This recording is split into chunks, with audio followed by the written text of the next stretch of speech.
HPLC instrumentation and parts. That's what this module of videos will concern.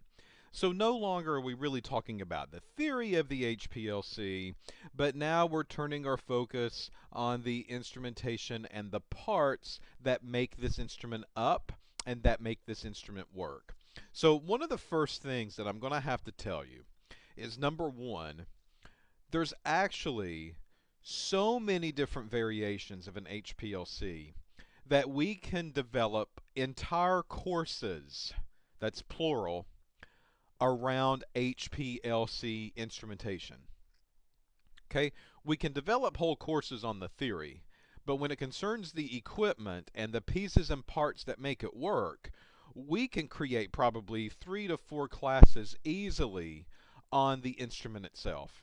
So that's not really our purpose here. Our purpose is not to be an expert, right? It never is. Our purpose with this series of videos is to go through and talk about the equipment in just enough detail so that way you feel comfortable with the equipment and what it's doing.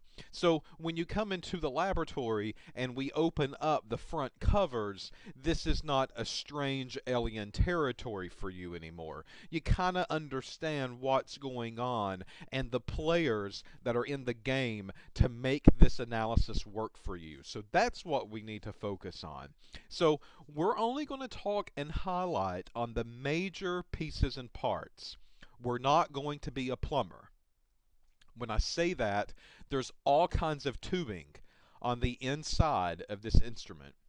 We're not going to talk about the tubing and the flow through the instrument and how to replace that or how to take that out or how to track a sample from beginning to end.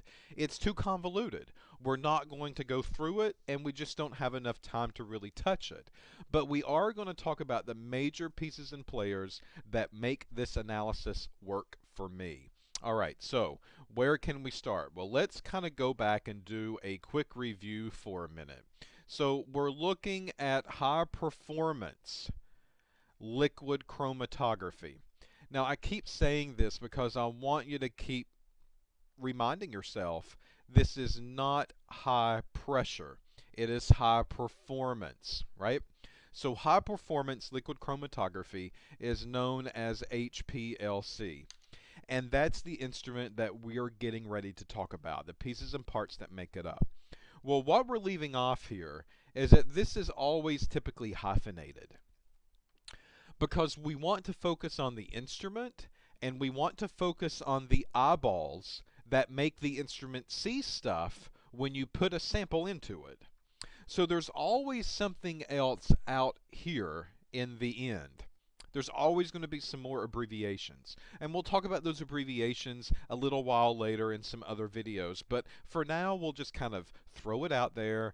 Keep that in mind. We're only talking about really the kind of the first half of the piece of equipment, and the eyeballs really should be treated separately. So we'll talk a little bit about that as well. So the HPLC unit, number one, high performance liquid chromatography.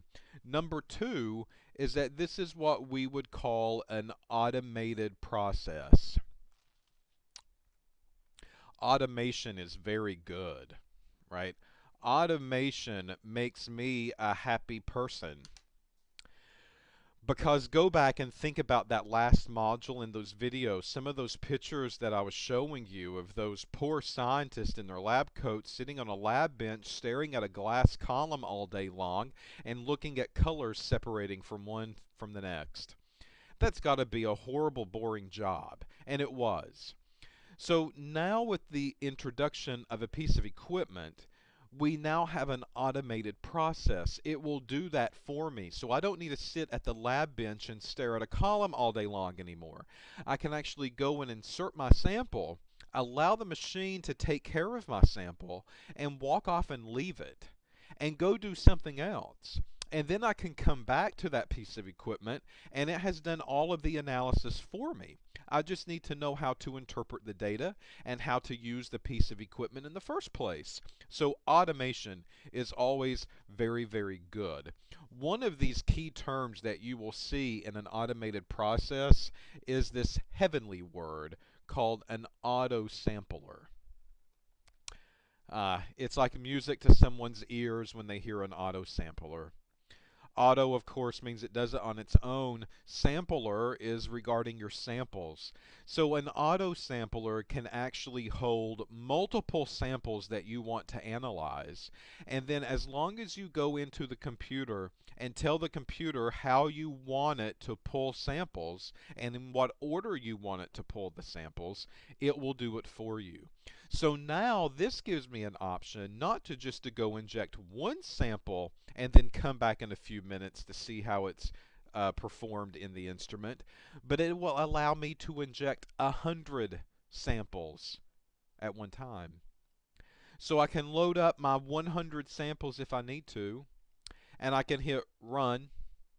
And when I hit run, I can come back hours later and it will process every single sample that I have introduced into the equipment.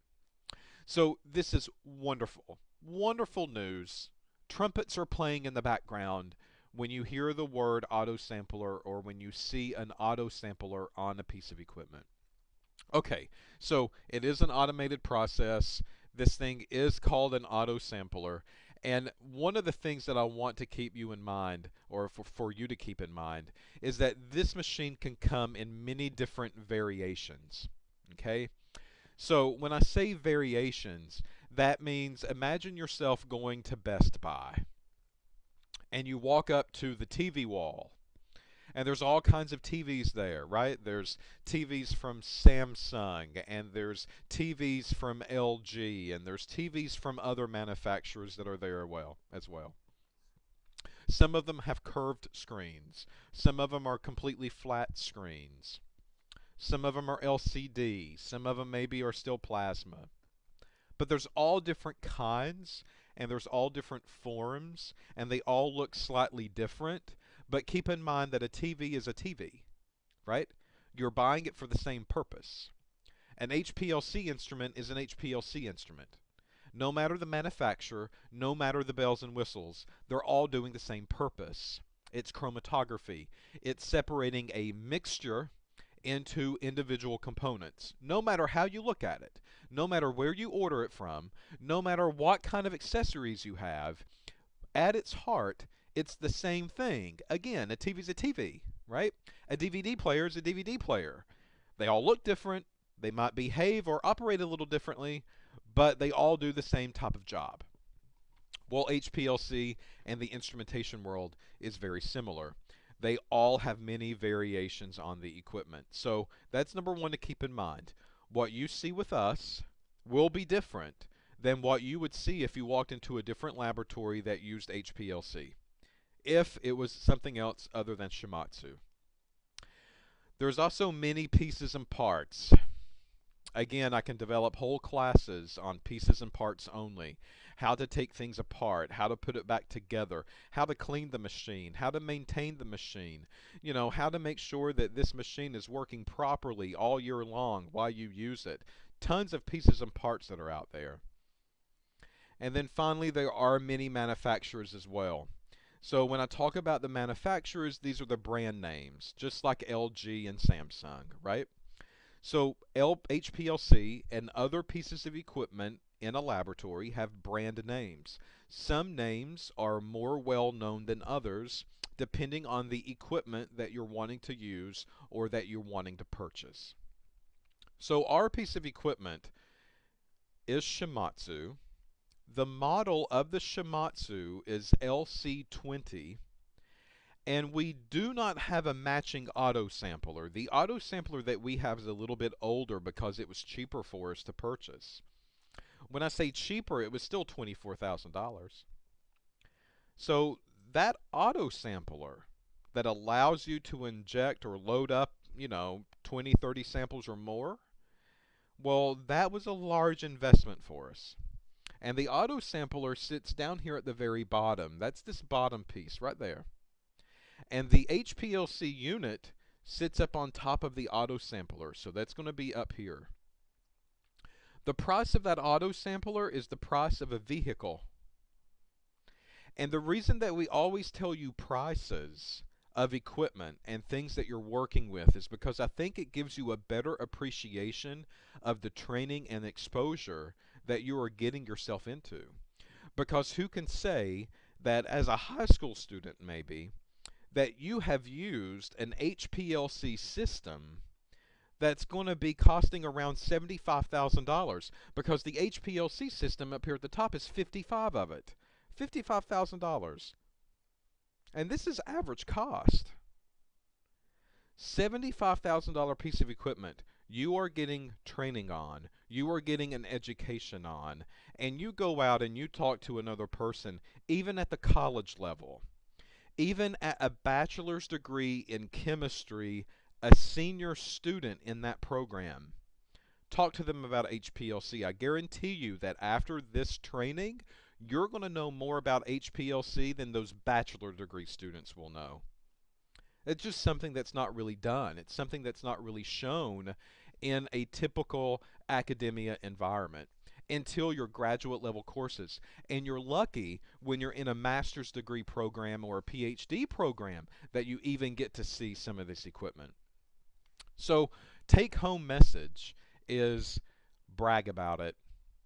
Go home, tell your family, tell your friends, I know how to use an HPLC. Right? Sound kind of smart. Impress people. It might give you some more dates in the future. Who knows? Maybe somebody likes the way HPLC sounds. So this is the instrument that we're going to talk about in this module. We're going to break it down pieces and parts.